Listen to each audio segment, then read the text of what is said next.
What you should be looking at now is your Easter bunny with a nice covering of fur, which you've spent time grooming and posing and adjusting the length, as you can see here.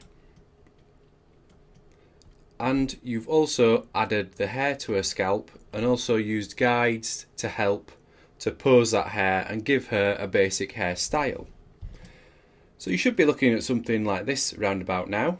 You're pretty much ready to click render, go back to our main camera, hit the render button, and job done. This workshop's finished, you can go home. So let's do just that. Let's open up our render window and let's render our camera and just see how she's looking. What we should see is, if anything to go by in the Maya viewport, well actually no, look, as you can see there's no fur, there's no hair, it's just the basic model that's being rendered out. So what's going on? Well, we've got the fur in the viewport. If we zoom in, we can see these black hairs here, this fur. That's the actual preview that you generated, if you remember you did it previously. So why isn't that rendering out? And certainly the hair up here, we can see all this lovely black hair, but nothing's rendering. Now what we need to do is check a few things just to make sure all the elements are in place. Sometimes, depending on how your XGen is set up, it may not attach the geo shaders and the hair shaders to the actual descriptions themselves. So it's worth checking. Now if you rendered and you saw the hair and fur, then fine, you can just skip this bit. But sometimes XGen, depending on how you've got it set up, like I said, it may not apply those automatically for you. So let's start by looking in our outliner. Just make sure we have our collection, we have our descriptions, but what we should be seeing down here as well is a geo shader, and that's not there. So that tells us that that is missing. So let's go into our XGen window and we need to generate a new geo shader. We're working on our bunny hair description first.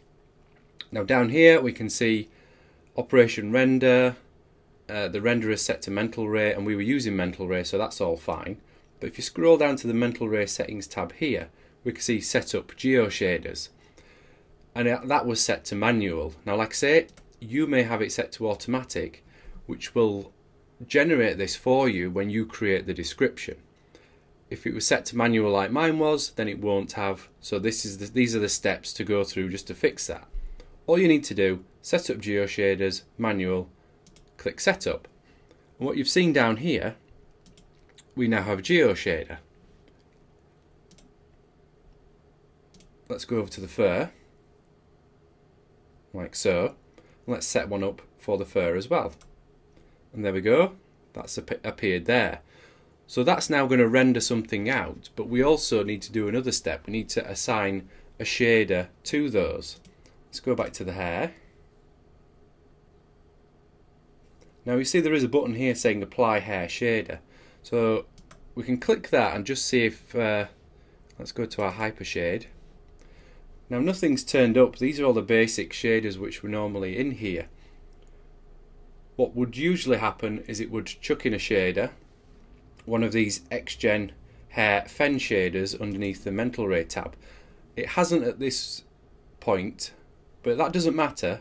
Again, if this happens to you, just create your own fen shader there. So let's assign that to the fur, and we'll create another one, and we're going to select the geo shader for the hair and assign that to the hair. And just so we are clear, we're going to call the hair one bunny hair, and we'll call the first one we created bunny fur. Now obviously you could assign both of these to the you could assign one of these to both of the geo shaders so they're using the same shader. But for this particular example, we want different coloured hair and fur. So with those assigned, let's now go back, do another render, and see how things have changed. What we should start to see is the fur on the body and her hair. Now it's taken a little bit longer to render, which is a good sign. As the renders take longer, what I may do is start pausing the video until the renders are done. Now already we can see there's a big difference. We've got these white speckles all over her body, so that's representing the fur. We also have something on her head, although it doesn't look exactly the same as the hair that we have in our viewport. So we'll just let the render finish, and then we'll look at that.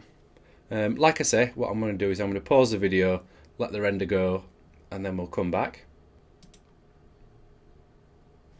So that render's done. I'm just going to click to save that image just so we can come back and refer to it later. Now as we can see, we're starting to get the fur on the body. It's not thick enough yet, but we can increase the density to fix that. But a problem is the hair here. If I just move this over, we can see the hair here comes all the way around and goes down her back, but the hair here is cut. So what's going on here? Why is it not displaying properly? Well, this is another XGen setting. So let's go back to our XGen window. Make sure we're working on the hair.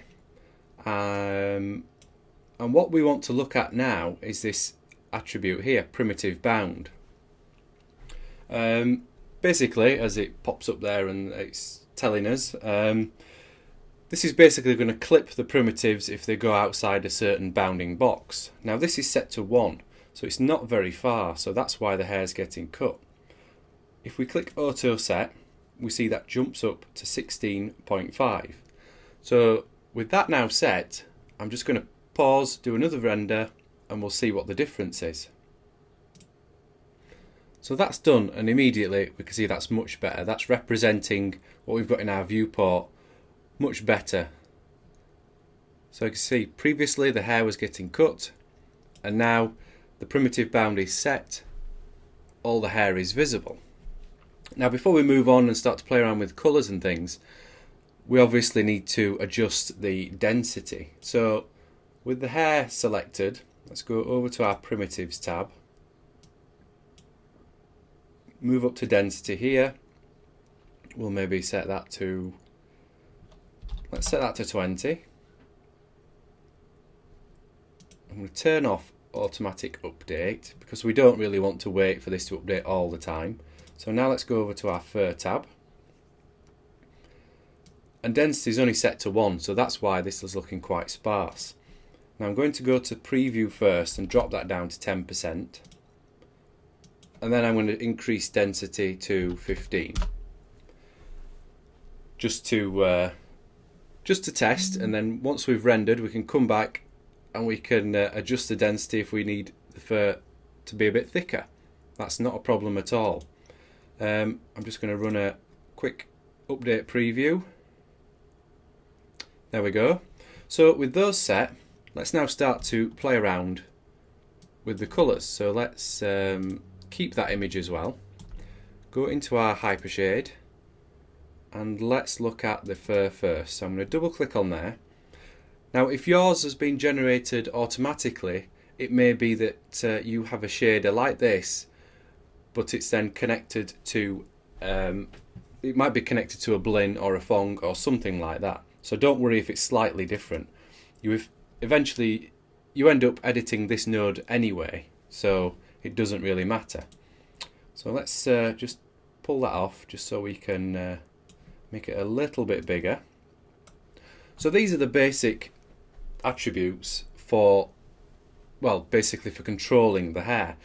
So at the moment the diffuse colour for the fur is white, so let's just pick a colour off here just so it matches, something like that. And also the specular colour, we'll set that as well, Make that a bit brighter. Now, the cosine power, the greater the value, the tighter the specularity. So it's pretty much like when you're editing a Phong shader. So I'm going to set that to 15. And you also have the option of a second specular colour, and this cosine here controls that. So we'll make that even tighter, set that to 20. And we maybe want the second specular colour to be white. Again, this is all just playing around and adjusting these values. We can also give her fur a little bit of an ambient colour. So we'll make that a bit darker, maybe a bit more saturated. So we could just try something like that. So again, I'm going to pause this while I just do another render, just to see what the change is. Now, as you can see, that's had quite a dramatic effect. Obviously before we increased the density, so we've gone from this to a nice thick covering of fur. But we've also started to play around with the colours to get the right shade of fur that we're after. Now, admittedly, it's probably a bit too saturated, so we could go in and adjust these a little bit more. But I'm going to leave those for now because the settings are quite basic and you can just play around with those and adjust those as much as you like. One other setting I did want to touch upon is the back colour. Now, I don't know about you, but with me, when I'm working with hair or fur, I like to try and get in that sort of feeling of backlight where the tips of the fur or the hair are almost white where the light's shining through them. Now, we can sort of fake that with using this back colour here. For now, let's just click and set it to white rather than black and just see the initial change. Again, I'll pause the video while I render. So that's done and you can see the effect it's had. If I turn it off and back on again, you can just see how the fur's a lot brighter, almost too bright in a way. But what we have achieved is we're getting this nice backlighting effect up here and around the knees, where the fur's spread out and we're getting a light passing through those strands towards the end. But again, it's a bit too bright. So let's see if we can tone the amount down. So if we increase the back gamma to maybe something like 10, do another render, what we should see is the backlighting effect just restricted to more around the edges of the character. So again, I will pause the video and render another one. Now, looking at this, I'm thinking that 10 has maybe gone too far in the other direction. So this was 1 and that's far too bright, and this is 10. Now there are hints of it here, but it's maybe gone too far in the other direction. So let's just delete this one. So we can actually see, if I just zoom in a little bit more, this is it without the backlight, this is it with. So you can see we're starting to get those hints of the light around the edges there. And it's helping to make the fur feel a bit more three-dimensional and a little less flat. If we compare it with this one again, you see we're sort of losing a lot of the surface detail of her body, whereas this just helps to give the shape of the body a bit more volume. So adding in that backlight, and obviously you don't need it to be white, it could be whatever colour you wanted. We could drop that down to 5 maybe, and then the next time we render we'll see how that looks. But those are just the basic settings for setting up the fur. What I'm going to do is leave you now to play around with those and just adjust the colours to get the feel and the look that you want. What we will do though is we will jump over to the hair shader and we'll just adjust this as well. So I'm just going to do this quickly, maybe give a sort of more of a, we don't want it to be the same colour as the body, maybe it wants to be more of a blondie colour. Now I'm just doing this quickly just to demonstrate, but you'll obviously spend a bit more time with it. Back colour, yep, we want some of that, please. Again, we'll maybe set this to 3. Specular colour 1. There we go. Maybe increase that to 10. And the second one, set that to 20. And all I'm doing here is just throwing some values in. We'll see how it renders. We can come back and adjust them and tweak them and just play around with them a lot more there. So now we've got the hair done. I'm going to pause it. We'll do another render, see how she's going, and then I'll leave you to play around with those shaders yourself. So that's the hair just with some simple colour just thrown on. It took what, about 30 seconds just to adjust those sliders.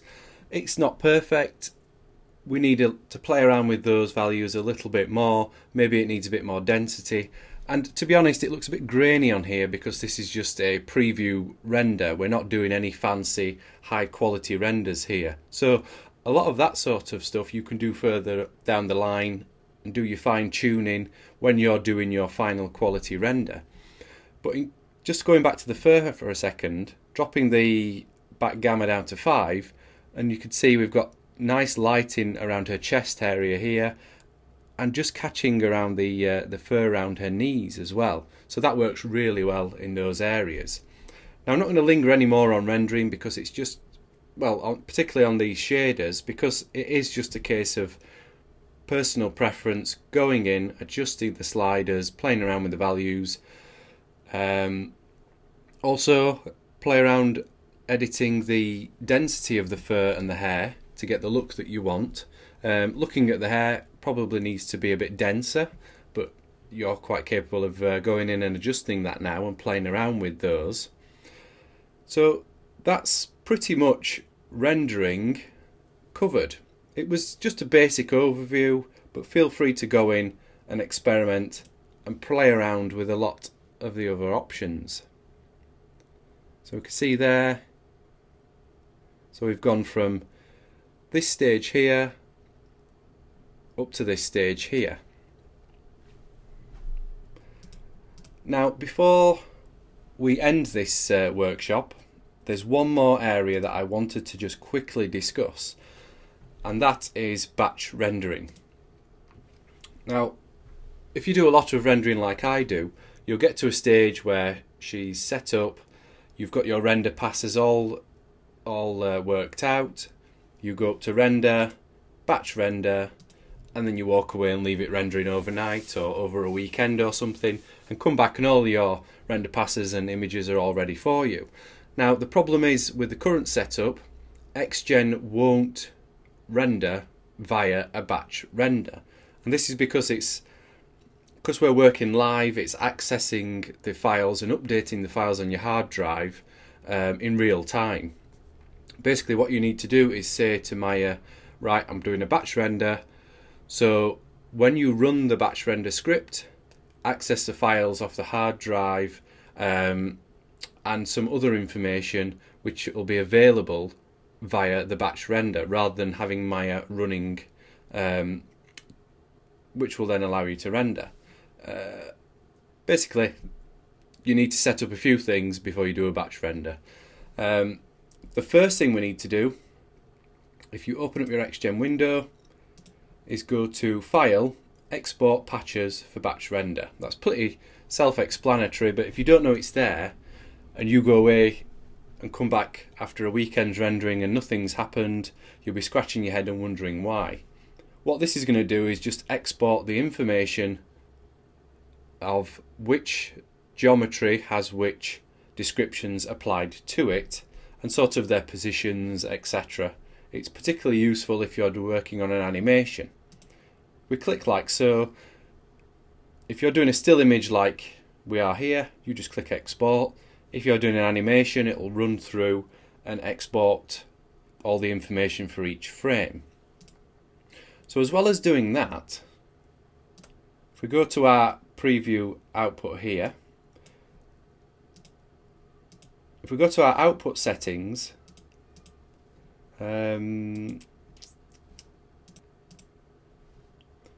We'll see down here we've got render mode is set to live, so that's basically it's just popping up and telling you now. Well, I'll just read that. XGen allows live allows XGen to query patches and guide information directly from inside Maya. Batch render mode will read it from the files. So when you output a batch render, it loads the batch render executable and then it's accessing everything via files, whereas in live mode it's accessing it all from Maya. So it's important before you do your batch render to just switch that to batch render. Go over to our hair, exactly the same, switch that to batch render. And that's it basically. Those are just a few little tips that I stumbled upon when I was doing my first XGen renders and nothing would come out. I then looked into it and realised that just with these few settings that enabled it to render via a batch render. So I think we've now come to the end of this workshop. All I've done is explained my process for applying fur and hair to this Easter Bunny character using Maya's new XGen toolset. So what I hope from this is I hope you've learned that just how easy it is to get nice, decent looking fur and hair. Just how intuitive it has been to almost sculpt the fur, as if you had a big brush. You're brushing the fur, adjusting the length and scale, etc. And it was pretty easy and self-explanatory to go through. So I hope you've enjoyed this little workshop. I've enjoyed creating it and creating the bunny for you. If you have any questions or anything, you can contact me via my website or my Facebook page or even on Twitter. And for now, I'm going to leave her in your capable hands to just continue playing around with the fur and the shaders and the renders. And I'll see you next time.